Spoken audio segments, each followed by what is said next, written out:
দীপাকে কি বাঁচাতে পারবে সূর্য? সূর্য কি উঠে দাঁড়াতে পারবে? হ্যাঁ বন্ধুরা, আজকের ভিডিওটিতে আমরা এমনটাই দেখতে পারবো। চলো যাওয়া যাক।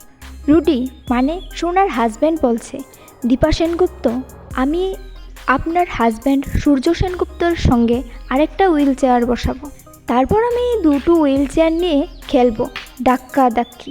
চলো রুডি, মানুষ দুটোকে উড়িয়ে দাও তো সুন্দর করে।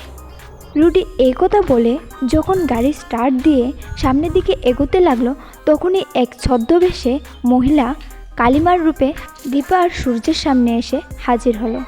তখন ওই ছদ্মবেশী দেবী দীপাকে বলছে, আজ সংক্রান্তির দিন, কিছু খায়নি মা, দুটো পয়সা দে। দীপা তাকে কিছু টাকা দিল।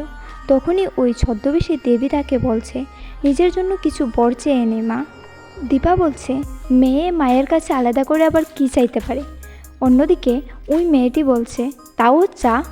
তখন দীপা বলছে, তুমি আমার মেয়েদেরকে ভালো রেখো, আমার স্বামীকে সুস্থ করে দাও। তখনই একটা গাড়ি হঠাৎ সূর্যের দিকে এগিয়ে আসছে। সূর্য হুইল চেয়ার থেকে মাটিতে পড়ে গেছে। সূর্য চিৎকার করে ডাকছে, দীপা দীপা বলে। অন্যদিকে দীপাও ডাকছে, ডাক্তারবাবু ডাক্তারবাবু। তখন সূর্য আস্তে আস্তে উঠে দাঁড়ালো। হে বন্ধুরা, আজকের ভিডিওটি এই পর্যন্তই। পরের পার্ট যদি খুব তাড়াতাড়ি দেখতে চাও, অবশ্যই কমেন্টে জানাবে।